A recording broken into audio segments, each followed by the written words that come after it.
Welcome, everyone, to another episode of Shots from the Winchester podcast brought to you by Greencastle Consulting. I'm Del, and my co-host is Al Green, and today we have a treat for you. Jim Lawler is a legend within the intelligence community, and that's being light about it. Jim served for a very long period of time, was deeply involved in some critical events in the history of our nation. And Jim is the personification of the quiet professional. These are the types of folks that serve us every day to make sure that really horrible things don't happen. After Jim left the agency, after a long and storied career, he jumped in to make a passion of his a reality, and that was writing.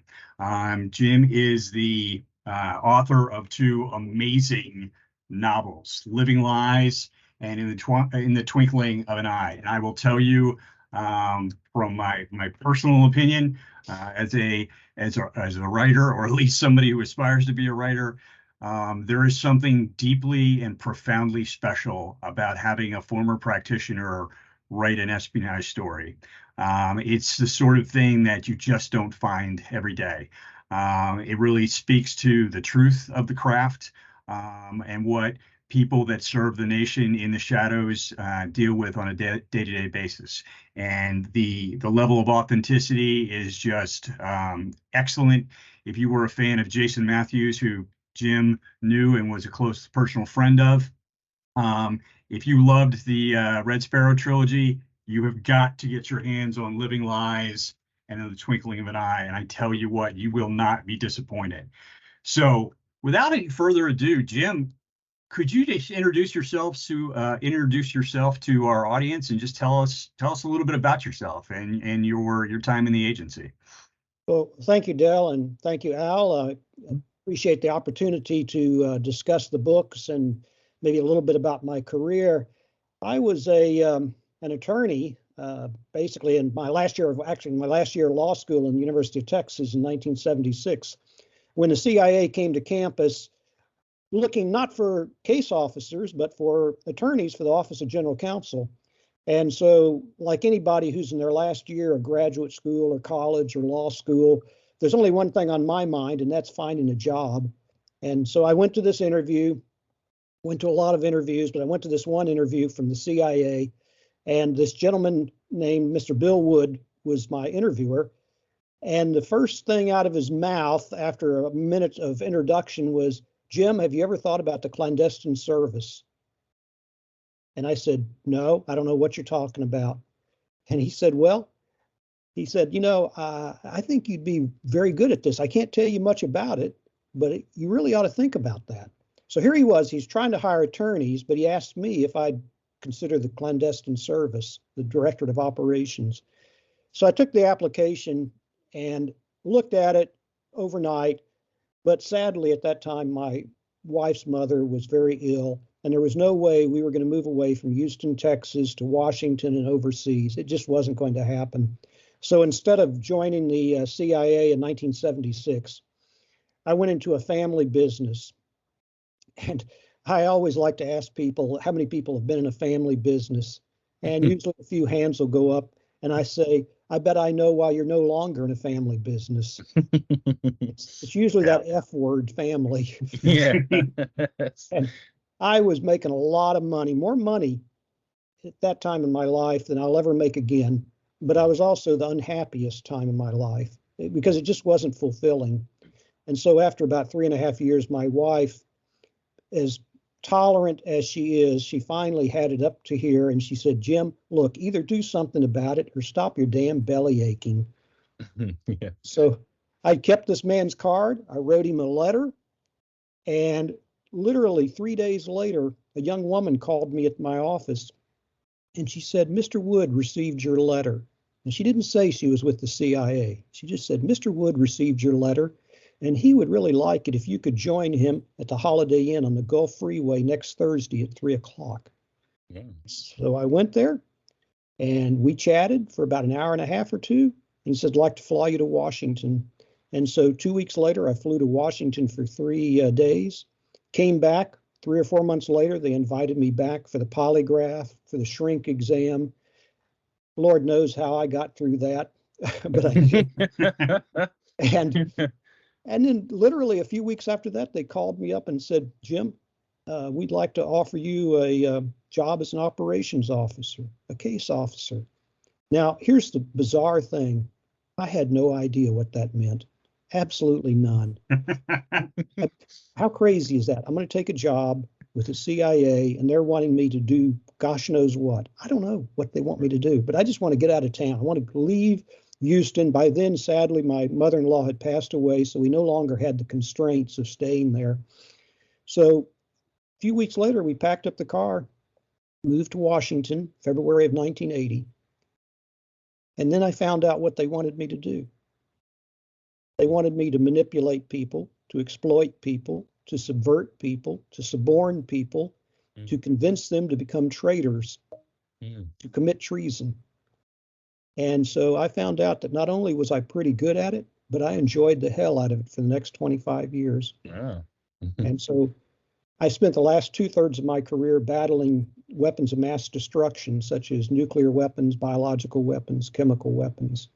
And I really found a lot of psychological fulfillment out of that. In fact, I tell people that I teach courses in, I say, this is really a psychologically righteous thing when you can defeat people who are trying to spread nuclear weapons around this planet. And so that's just a little bit about me. You know, you really touch on something that really resonates with me, Jim, and that is, I think far too often, and in part, it's because, the agency is a clandestine organization that exists within an open society. And while the FBI, and think of them as brothers and sisters from the same cloth, they have, press releases and they do media interviews all the time. I want to say that in the 20 years I was with the agency, I think there might have been one or two, if that, and I think it was forced down our throats by the president, whoever the president was at the time. We just can't do that for a variety of reasons. So in that vacuum, nature abhors a vacuum, and it gets filled by the media and Hollywood and TV. And I think people really frequently miss that. Yeah, what we do in terms of manipulation or all of that, it's done for very righteous reasons. It's done for very noble reasons. More often than not, I think we come from the same cut of cloth as people in the military, people in law enforcement. We're trying to serve something greater than ourselves. So, I, brother, I just want to say how much it is an honor to know you. I think one of the great things about your experience as a professional is it really reflects in your writing, and it really serves to negate that vacuum that is sometimes filled by stuff that is not terribly accurate. Well, thank you very much, Dale. I think one theme that's common in both of my books is how much I abhor bureaucracy. I just can't stand it. In fact, my wife read Living Lies, and she asked me why I was so critical of the agency in it, because I was a little harsh at times about some of the managers and things. And I said, the only reason I criticize the agency is because I love it so much, and I know it could be better. And unfortunately, a small percentage of people in the agency are simply bureaucrats, or as the Russians would call them, the apparatchiki. Yeah. They're into CYA and things, and that I deplore that. I just can't stand it. So, but the other theme in both of my novels is the sanctity that we put on the security of our assets. And I mean, that runs through both my stories about when we recruit somebody, we will go to hell and back to rescue them if they get in trouble. And to me, that's a sacred commitment. I know it was to you too, Del. Oh, absolutely. Absolutely. And I appreciate that.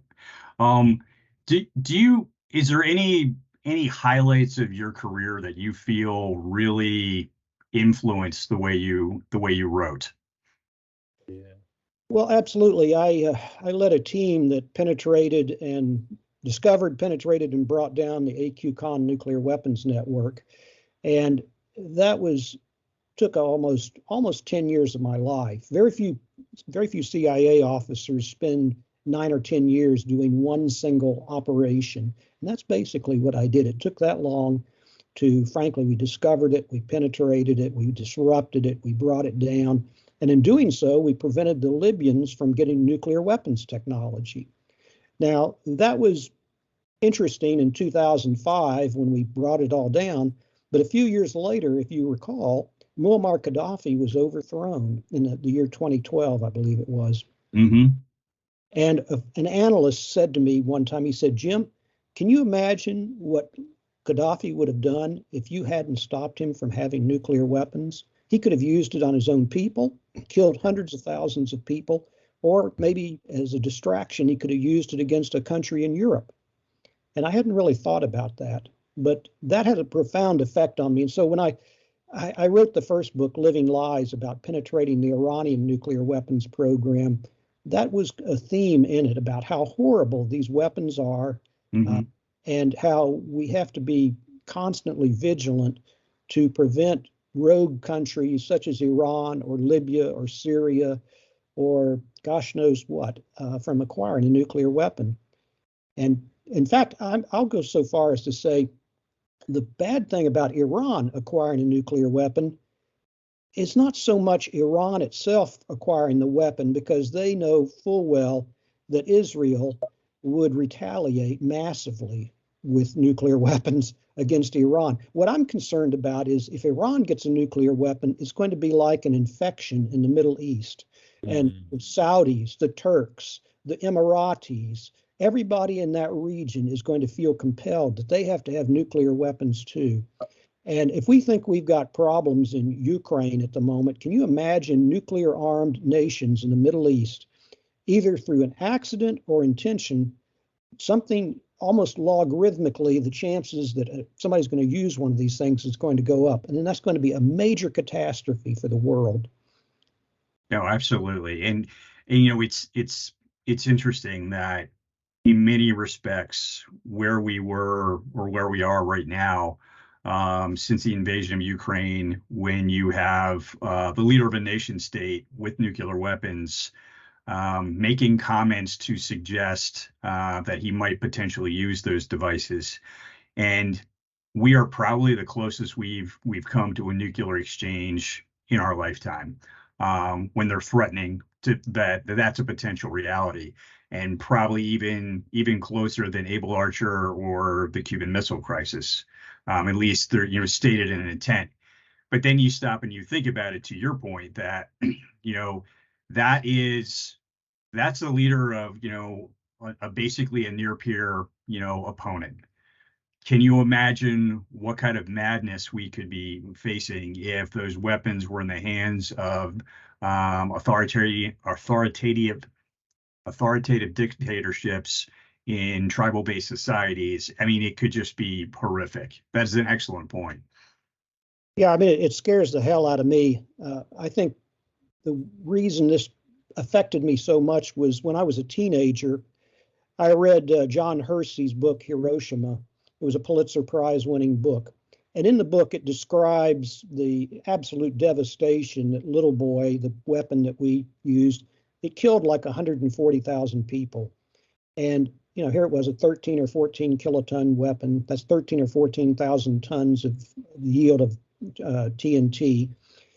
And the thing that really was memorable to me was the fact that somewhere in that city, in that devastation, there are 3 shadows cast on a wall of 3 people who literally were vaporized, and their shadows is the only thing left of these people.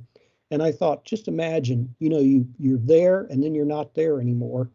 And that really indelibly printed on my mind the horror of nuclear weapons. Now, I am not for unilateral nuclear disarmament, because how could we trust the Russians or the Chinese or anybody else to unilaterally disarm? I'm not that naive, but it scares the hell out of me to think of what something like, Vladimir Putin, these irresponsible statements.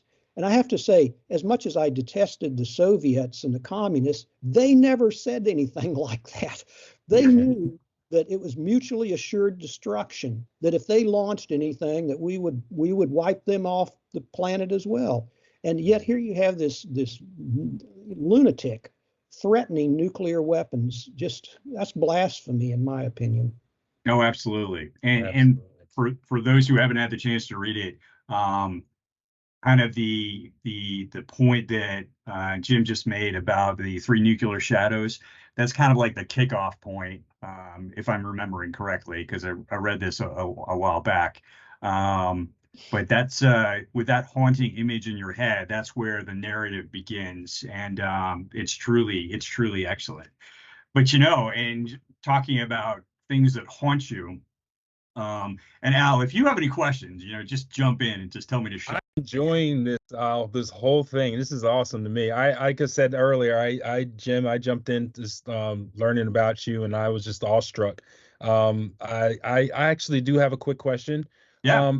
With you out of the service now, do you feel confident in the people that are running things now that the nuclear situations are being handled in a sufficient manner? Al, that's an excellent question, and I'm not going to take pot shots at whoever's running operations now. I'm sure the generation before Dell and me probably took pot shots at us. What a bunch of morons there are running ops, but I'm not going to do that. I hope and pray that they've got good leadership and that they're still aggressive and running both creative and aggressive operations against proliferators and people that would do our country and our allies harm. And I have no idea. I mean, I don't have a clearance. Well, I have a clearance, but I don't go in the building anymore. I don't know. I'm just hoping and praying that they, I would do anything to help them if they wanted it. But right. I want to believe that they are just as motivated, just as noble, and as good as Jim and me. Are they as good as Jim and me? They're better. Yeah, no kidding. But if the nuclear threat is not horrifying enough, then Jim takes it in a different direction within the twinkling of an eye. And there's certainly connections to nuclear threats. The protagonist of this book, or one of the protagonists, is personally and deeply connected to Chernobyl and the accident in Chernobyl. But this story is about genetically manipulated bioweapons. And the one that Jim describes in this book will give you nightmares. And the tragedy is that's all too real. Maybe I wrote this about a year and a half before the pandemic. And of course, that was Mother Nature being a bioterrorist.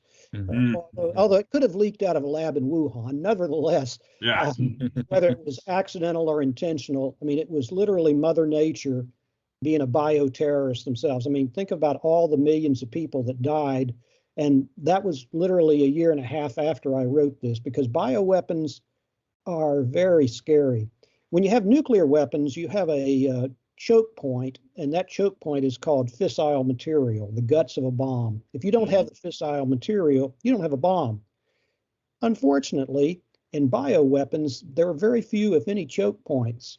The knowledge of constructing or putting together a bioweapon is so ubiquitous. It would be, thousands of people that have maybe a molecular biology background or a microbiology background could, in fact, produce a fairly effective bioweapon. I talked to some biologist, scientist friends of mine for the research that I did in the twinkling of an eye, and I said, well, what's possible? And this one very eminent microbiologist said, Jim, within the next 15 years, virtually anything you imagine is possible. And that's scary as hell. So bioweapons, if nuclear weapons are bad, bioweapons are even worse. No, absolutely. Without a doubt. And to your point that the advancement of technology and science in the next 15 years, some of the things that you talk about in this book, one is nanotech, which is amazing. I don't want to give anything away, but there's a certain capability that one of the chief protagonists has with regards to a certain prosthetic, which I thought was amazing. I wish I had thought about that. I mean, that's fantastic, and gosh, I hope we can actually do that right now. So yeah, talk to us. What inspires your writing? What compels you to write? Good question. I spent, I guess, close to 13 or 14 years in what we then called the Counterproliferation Division at CIA. I came back I'd spent 12 years overseas, came back, and then spent the rest of my career basically focusing on WMD proliferation. And it was, as I said earlier, psychologically righteous to put proliferators out of business. Now, ironically, at the same time that I was doing this, and this was in about the year 2002, 2003, we were marching towards war with Iraq. And the so-called justification for this war was Saddam Hussein's WMD program. And I was a senior officer at Counterproliferation Division, and I thought I was read into all of the sensitive operations and compartments. And I searched and searched, and I never could find the evidence that Saddam Hussein had weapons of mass destruction. So one time at a group chiefs meeting, I asked everybody, all the senior officers, the division chief, and everybody else, there might have been a dozen of us. I said, where is the operation that I'm not read into that has the evidence of Saddam's WMD? Where is, as they say in Latin, where is the casus belli? Because the United States, at least in the last 100 years, has not been in the habit of going to war without being provoked or attacked first. That's the casus belli. And I remember they looked at me, and one of them said, Jim, the train has left the station. So I'm thinking, oh, so we're just going to war, without the smoking gun evidence of this. And I asked another senior NE division, Near Eastern Division officer, the same question. He used the same phrase, the train's left the station. Now, unfortunately, our son went into Iraq a couple of year and a half later. He was a Marine infantryman on a fast boat, machine gunner on a fast boat on the Euphrates, and he was in combat 3 and 4 times a week. And I thought how cosmically ironic it would be that I was working on a real WMD program against A.Q. Khan, spreading nuclear weapons.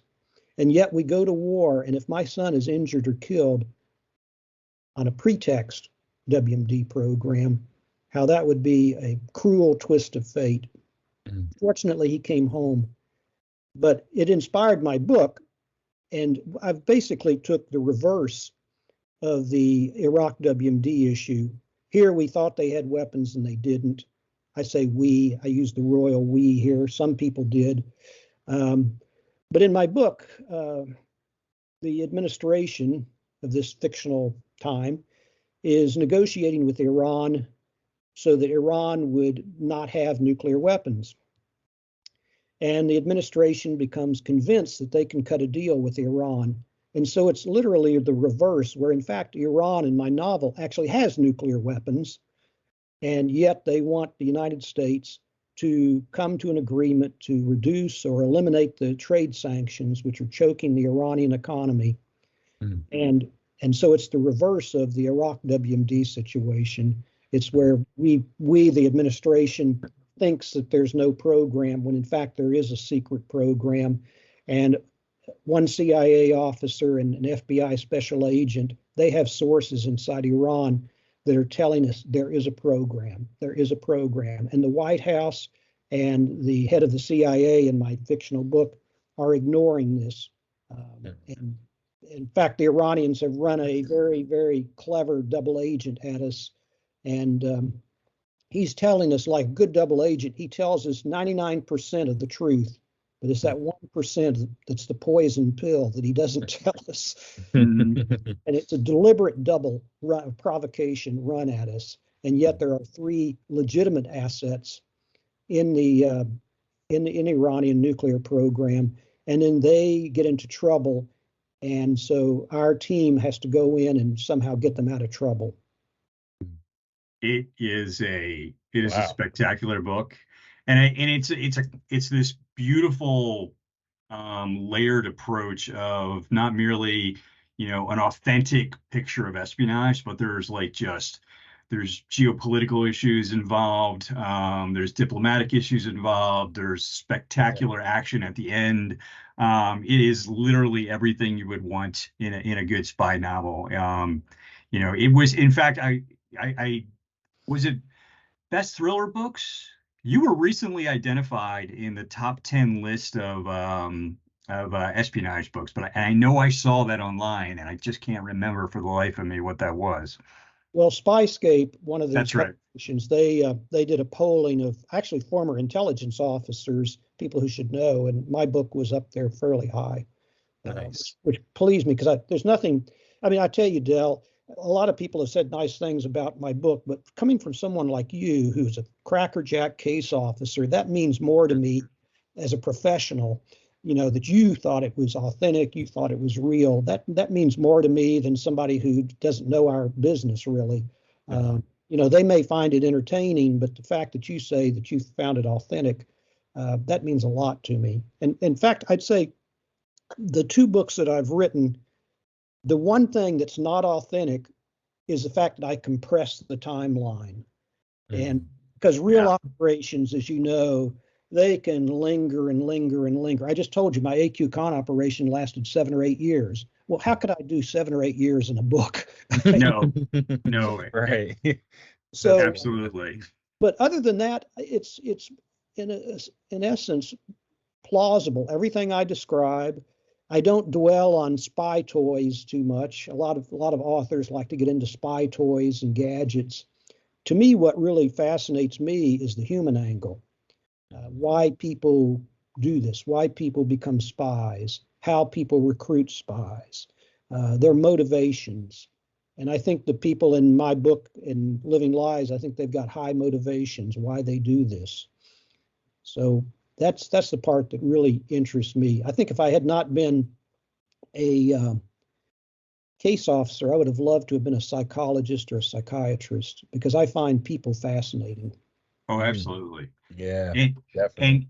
and that really rings through when you read Living Lies. Whether you're reading Living Lies, you're reading In a Twinkling of an Eye, there's that multi-layered, onion of the motivations of individuals and what is going on with them on a granular level, what compels them to do what they're doing. And, I totally get what you're saying about the compression. If you take the TV series The Americans, very authentic, very good. Some things are a little bit overboard, but that operational schedule that they maintain would have crushed anyone. I mean, because it was like 3 or 4 crazy things every week. The only thing I would say that isn't, maybe not as realistic is the romance. Unless I was doing it completely wrong, there was no like, romance in my career. But maybe I think that was just me dreaming, wishing that that's the way it was. But yeah. And you have another book you're working on now, right? that's correct. I'm working on number 3 sporadically. I need to get my rear end in gear and finish it. It's called The Traitor's Tale, and it's I'm sure Dell is probably familiar with the Brian Kelly case. Mm-hmm. Brian Kelly was a CIA officer who was suspected of being a mole, of being a Russian spy, and his life absolutely fell apart. He was kind of put into purgatory in a sense because people suspected that he was what was leading to a lot of operational reverses in Russia. Well, it turned out it wasn't poor Brian Kelly, it was Robert Hansen. Mm-hmm. And the FBI in this case had been arrogant enough to think that they didn't have spies at the Bureau, but had to be at the CIA. And we'd had Aldrich Ames earlier, so we literally had, spy. But Hansen was ultimately caught. In fact, a good friend of mine, Michael Rochford, was the FBI agent who recruited the Russian who gave us Robert Hansen, which was remarkable. That movie that you've seen, I think it was called Breach, about the Hansen case, it's totally wrong. Mm-hmm. That was totally wrong. The way you catch spies is you recruit a spy. It takes a spy to catch a spy. And that's 99% of the time when either we catch somebody or they catch somebody, it's because we have somebody inside their organization which says, you've got a problem and here's who the problem is, or they narrow down the possible candidates for the problem. And that leads to the counterintelligence operation, which leads to him being arrested. Well, anyways, Brian Kelly, poor guy, he gets exonerated after Hansen is caught. He gets, rehabilitated, so to speak. I think they gave him a medal and things. Poor guy died 2 or 3 years later of, I think, of a heart attack. Mm-hmm. And so I thought, how about if I took, again, I'm doing kind of a reverse. What if I take the Brian Kelly case and I reverse it? In this case, I have a top class case officer, an African-American case officer who is absolutely brilliant. And he is accused of being a mole through circumstances that has nothing to do with him, but he's accused of being a mole, and his life becomes hell. And all of his so-called friends desert him. They don't want to be near him. It's like he's a leper. And then he is exonerated because they catch the real spy. Except he is so embittered, he thinks, screw them. Now I'm going to really do it. I love that. I can see Idris Elba as the lead on that one. That's a good suggestion. I've been wondering. Actually, yeah, that would be good. Or maybe Al, maybe you'd like to do that one. And he's got one friend who is a Native American, female Native American case officer, and she's also extremely good. And she sticks with him. She is really fiercely loyal to him, and she's half Sioux or Lakota and half Shawnee, and her name is Shawnee Chasing Hawk, and she is a distant relative of Crazy Horse. And Crazy Horse led a lot of the Indians at the Battle of Little Bighorn. Yeah. And Shawnee's big regret in life is that she was not named after Crazy Horse's daughter. His daughter's name was They Are Afraid of Her. In Lakota, it's called Cookie Pappy Win. They are afraid of her. And she is really a top class gal. And so she wants to rescue her, get her friend out of the spotlight. And at the same time, there's an senior FBI agent. Maybe some of you might know that after the Aldrich Ames debacle, Congress imposed upon the agency the obligation that the head of our counter-espionage group, the mole hunters, would always be an FBI agent, because obviously the CIA couldn't hunt down their own moles. Mm-hmm. Now, this is before Robert Hansen, and we figured out that, we've all got problems. Yeah. Well, by either statute or congressional mandate, the head of counter-espionage group has to be an FBI special agent. So in my book, the FBI special agent, she's an ethnic Cuban, and her name is Regina Rojas. And she was born in the U.S. Her mother came over on the Mariel boat lift. And Regina Rojas is, behind her back, is known as the Red Queen because she's such a strident anti-communist. And she is out to get my hero, the African-American case officer, Ambrose Knight is his name. She's out to get Ambrose. And what you don't know about her initially is the woman is sociopathic. She's absolutely sociopathic, and she has some dark secrets of her own. And she's got her own agenda, and she is hell on wheels. She's going after poor Ambrose. So how far are you into this? Are you in like about Act 2? Well, I actually, what I really need to do, I didn't do this my first two novels. I don't know about you, Dell, uh, I love that book you wrote, that first one you wrote, but did not outline the book. I just kind of sat and I wrote.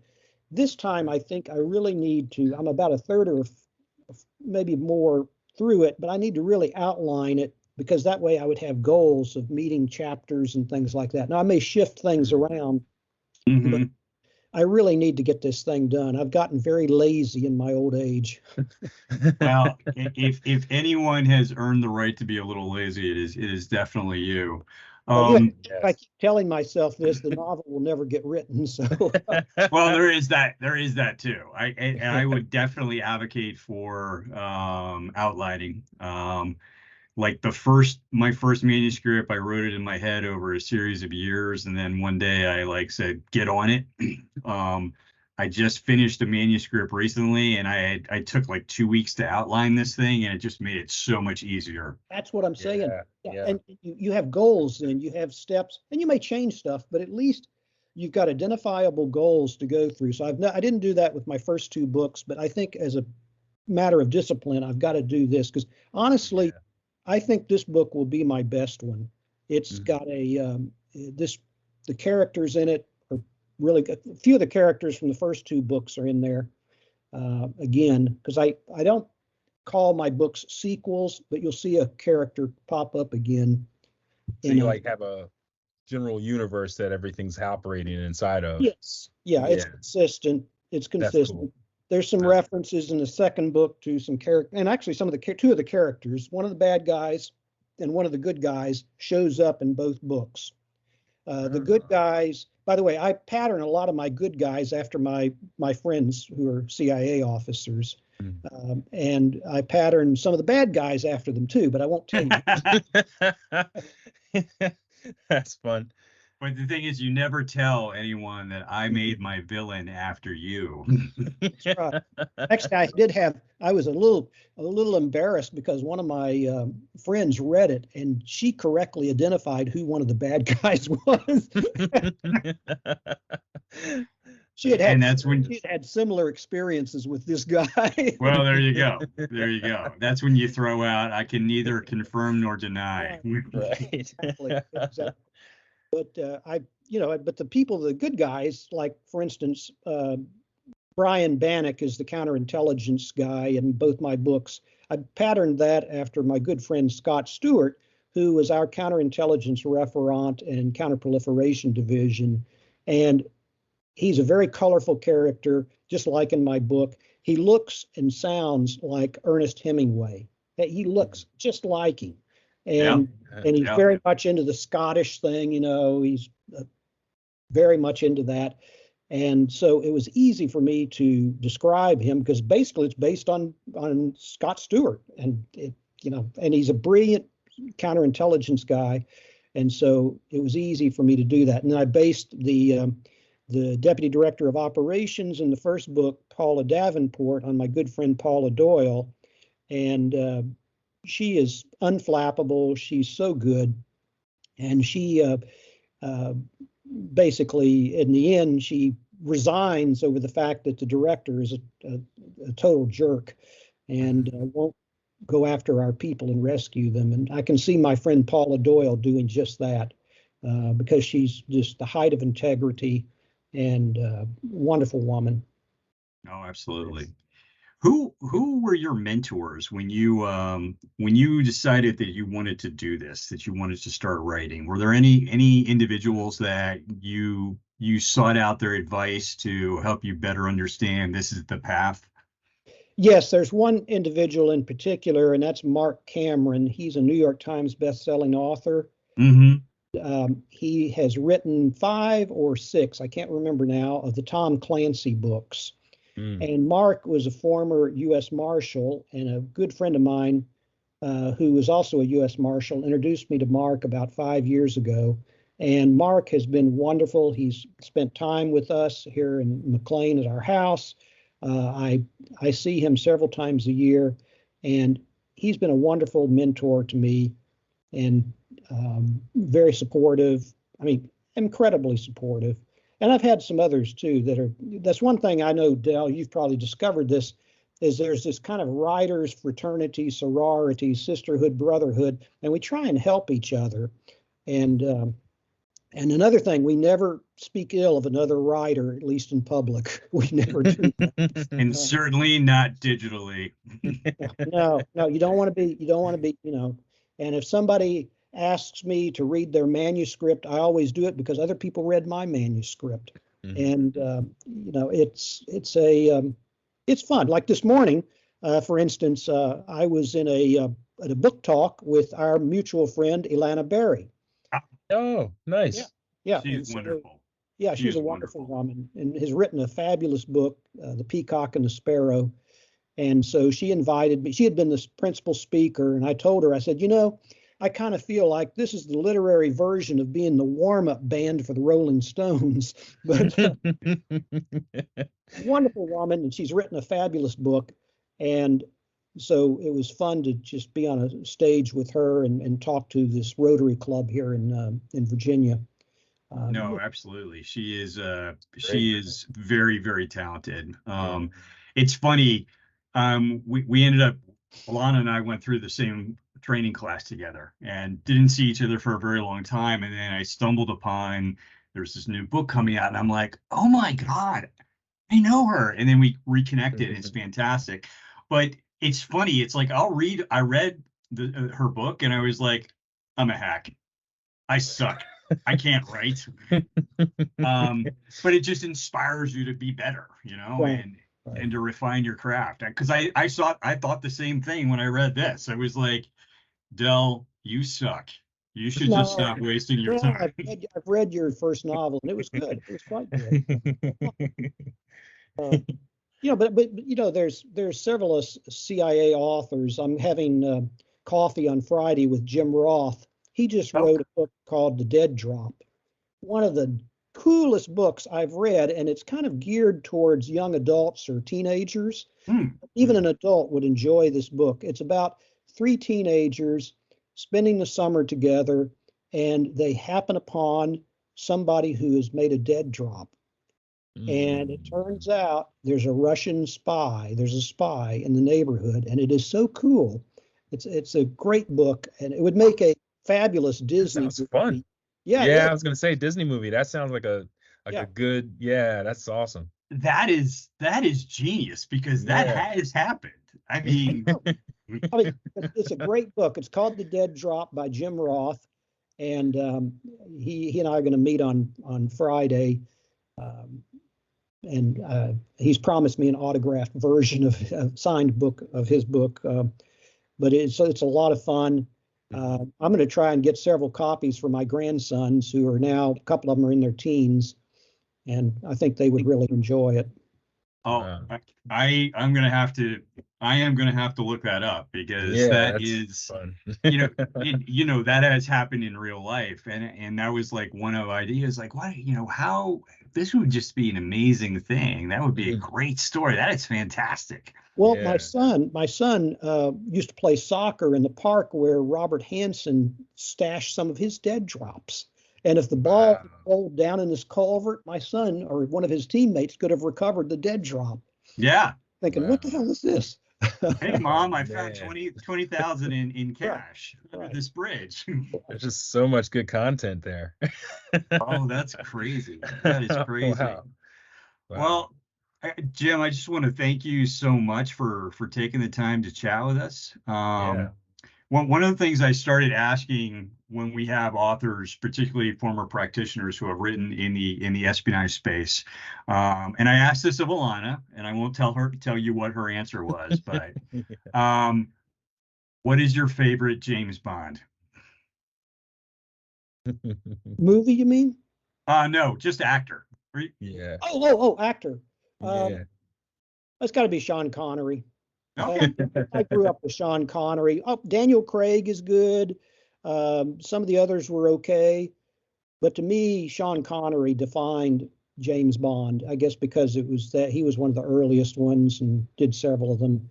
And Daniel Craig's good, but something about Sean Connery that.